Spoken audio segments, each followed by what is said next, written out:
والإسلام ديني ومحمدا رسول الله ويقين. محترم اور عزیز ساتھیوں، اگر کوئی شخص نماز پڑھ رہا ہے اور دوران نماز اس کو کوئی ایسا حدث لاحق ہو جاتا ہے کہ جس کی وجہ سے اس کا وضو ٹوٹ جاتا ہے، تو اس کو چاہیے کہ وہ انتظار نہ کرے، فوراً وضو کرنے کے لیے چلا جائے.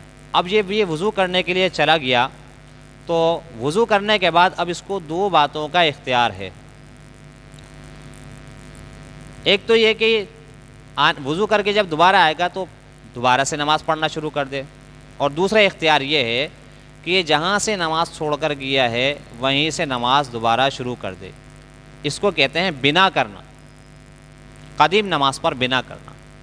مثال کے طور پر اگر یہ پہلی رکعت کے رکوع میں چھوڑ کر گیا تھا نماز کو، یا دوسری رکعت کے قیام میں نماز کو چھوڑ کر گیا ہے، دوسری رکعت کے قیام میں اس کو حدث لاحق ہوا ہے، تو وضو کرنے کے بعد وہیں سے دوبارہ نماز کو شروع کر دے، دوسری رکعت کا قیام شروع کر دے، قراءت شروع کر دے، اور پھر رکوع کرے اور پھر دونوں سجدے کرے، دوسری رکعت کو مکمل کرے.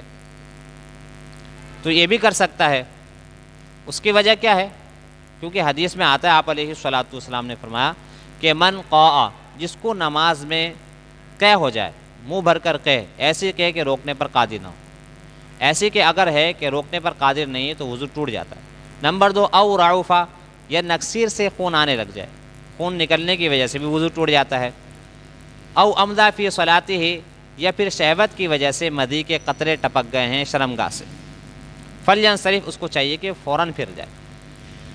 ولیتوضا، اور وضو کرے، ولیبنی علی صلاتہ، اور وضو کرنے کے بعد نماز پر وہیں سے دوبارہ بنا کر لے جہاں چھوڑ کر گیا تھا، لیکن ما لم یتکلم. اس میں دو باتوں کا خیال رکھنا ہے. ایک تو یہ ہے کہ وضو کرنے کے لیے جب گیا ہے تو کسی سے بات نہ کرے، اگر بات کر لی تو پھر بنا نہیں کر سکتا، پھر دوبارہ ہی پڑھنا ضروری ہے. ایک تو یہ بات ہے. دوسری بات یہ بھی ضروری ہے کہ جس وقت وضو حدث لاحق ہوا، تو جس وقت حدث لاحق ہوا ہے فوراً پھر جائے، پھر انتظار نہ کرے. اگر اس نے انتظار کیا تو انتظار کرنے کی وجہ سے اس کا کچھ حصہ نماز میں بغیر وضو کے ادا ہوگا، اور وہ حصہ جو بغیر وضو کے ادا ہوا ہے اس حصے کو بھی فاسد کر دے گا جو وضو کے ساتھ ادا ہوا، تو پوری نماز اس کی فاسد ہو جائے گی. اب اس کو دوبارہ نماز پڑھنا پڑے گی. تو اس لیے اس بات کا خیال رکھے کہ ایک تو حدث لاحق ہونے کے بعد فوراً چلا جائے اور کسی سے کلام نہ کرے. ان دو باتوں کا خیال، جب اس نے ان دو باتوں کا خیال رکھ لیا تو اب یہ بنا بھی کر سکتا ہے، دوبارہ وہیں سے نماز شروع کر سکتا ہے.